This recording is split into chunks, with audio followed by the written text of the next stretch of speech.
Olá, turminha! Faz tempo que a gente não se fala, né? Tivemos um feriadinho aí pelo meio do caminho. E aí, como foram? Correu tudo certinho? Deu pra aproveitar, descansar, curtir um pouquinho mais a família? Olha só, desafio pra vocês, hein?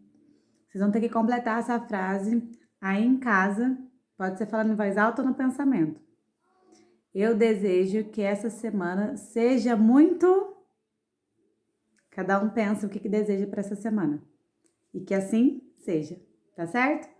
Então vamos lá. Olha só, a gente vai iniciar com português, tá bom? Que vai ser lá na página 80, que é o exercício 11, é a letra A, B e C. Tem uma parte que é de interpretação de texto, que eu vou mandar para vocês. Tem a outra que a gente analisar os diferentes sons do X, tá certo? Colocar certinho na coluna, de acordo com o som que o X tem na palavra. E depois vocês vão ter que escolher algumas palavras para produzir frase, tá bom? Então, ao invés de ser uma produção de texto, vocês vão ter que produzir frases, ok? Como vocês viram, o português foi tranquilinho, né? Agora a gente vai entrar na parte de matemática. E acredito que todos vocês, né, receberam um carinho da tia Ana nesse final de semana. Foi bem simplesinho, mas foi de coração, né? Algo pra gente pensar um pouquinho na Páscoa, no sentido da Páscoa. E também todo mundo recebeu um cofrinho com uma mensagem. Então, esse cofrinho tem a ver com a matéria que a gente vai iniciar hoje em matemática, tá certo? Na verdade, vocês vão ter que finalizar. Teve gente que já fez, até me mostrou semana passada, um exercício sobre os polígonos da página 240, que é para finalizar o capítulo, tá certo? Mas teve gente que acabou se empolgando na semana passada e já fez essa atividade.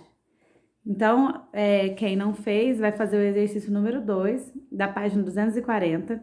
Ah, e nessa página tem um desafio, que vocês podem pesquisar e me mandar depois, que é o seguinte. Você sabe como chama o polígono com 1000 lados? Pergunte ao seu professor. Mas antes de vocês perguntarem para mim, eu gostaria que vocês pesquisassem. E pode escrever na página também para não esquecer, tá bom? E me mandem quem conseguir descobrir. Terminando isso, a gente vai para o capítulo 7, que é da página 227, que o título é Semanada, Mesada, Poupar ou Gastar. O que vocês vão ter que fazer nesse capítulo? Esse capítulo, ele na verdade, ele traz bastante situações de probleminhas matemáticos, tá? Que é a ideia de ou você economizar, né, de poupar, de guardar, ou então de você gastar. Só que quando você gasta, você fica com pouco dinheiro. Quando você guarda, você fica com mais, certo? Então, fica bem atento nos probleminhas, no que está sendo perguntado, para saber que tipo de operação que vai utilizar. Se vai ser adição, se vai ser subtração. Tá certo? Então, o que vocês vão ter que fazer nesse capítulo?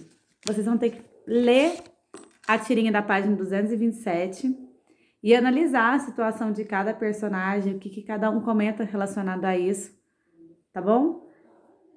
Porque daí lá na página 228 vão ter alguns questionamentos. Do tipo, você sabe o que é uma semanada ou uma mesada? Dica, tem a ver com o início da palavra. Na próxima aula de matemática eu vou comentar um pouquinho mais sobre isso. Nessa é mais para vocês pensarem. Vocês vão ter que analisar qual que foi a atitude da Mônica, de acordo com a tirinha que vocês leram.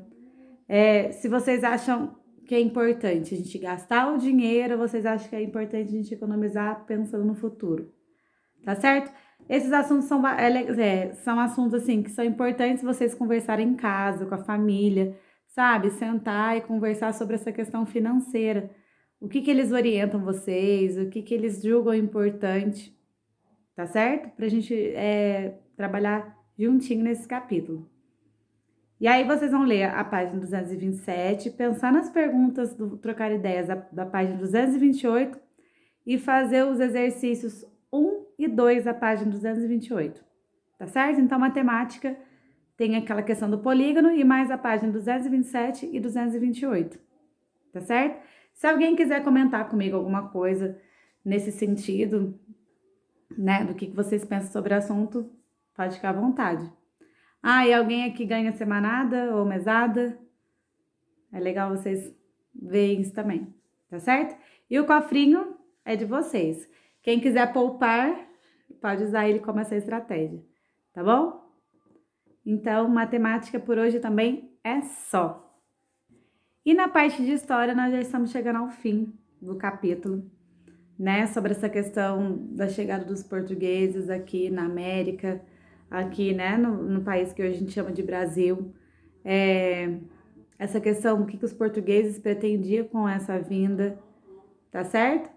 Então, vocês vão finalizar o capítulo, pode ler a música e depois ouvir, vou mandar o link também para quem quiser ouvir a música, que chama Pindorama, que é do grupo Palavra Cantada, tá certo? A letra da música tá na página 132 e 133. Leia com bastante calma, procure imaginar a história, os fatos ocorridos. E depois, quem quiser escutar a música, eu acho super válido. Eu adoro música.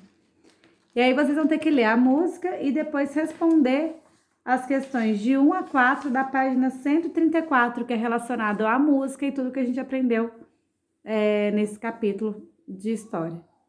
Tá certo?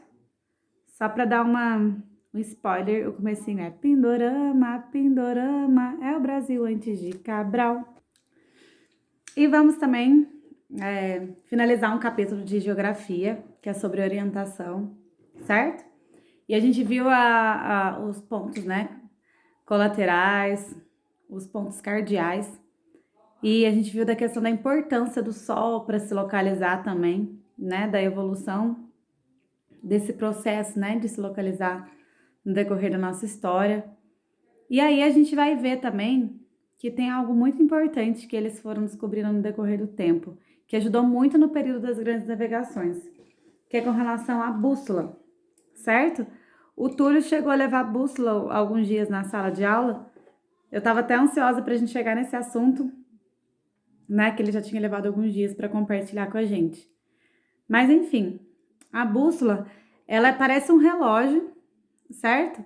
Mas ao invés, né, das horas, ela aponta os pontos cardeais e colaterais. Então, a maneira de se nortear. E por que ela funciona, né? No centro do planeta Terra, ele tem uma substância que parece um ímã, certo? E a bússola, ela também ela tem um imãzinho nela. Então, é através dessa energia que a gente consegue se localizar através dela, tá certo?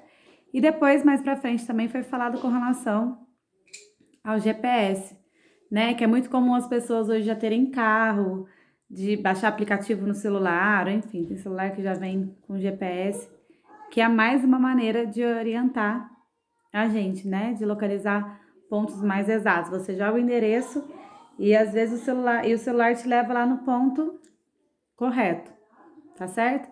É lógico que tem muitos aplicativos, tem muita coisa que o pessoal fala, mas aí manda para caminho errado, manda por um caminho mais longo, mas enfim, é muito mais exato do que qualquer outro instrumento que a gente vá comparar há anos atrás, tá certo? O que vocês vão ter que fazer nessa questão de geografia? Vocês vão ter que ler a página 171 e a página 172 e grifar o que vocês acharem importante, tá? A Tiana vai estar mandando para vocês também, para quem quiser complementar o assunto, um videozinho com uma explicação relacionada à bússola e GPS, tá certo? Ah, e legal. Daí a gente viu com relação a essa questão, mas a gente se orienta pelo sol e à noite, como é que fica? Como que eu fico sabendo? Vocês vão ler o Você Sabia, da página 173, que fala exatamente sobre isso. E uma dica importante, a natureza nos dá muitas respostas. As pessoas, tem muito do que a gente aprende hoje, é porque algumas pessoas ficaram observando muito a natureza. Então, ela dá muita orientação pra gente, tá certo? Então, pra gente saber como se orientar à noite, vocês vão ler o Você Sabia, da página 173, tá certo? Turminha, por hoje é só. Beijo e beijoca no coração de vocês e até amanhã.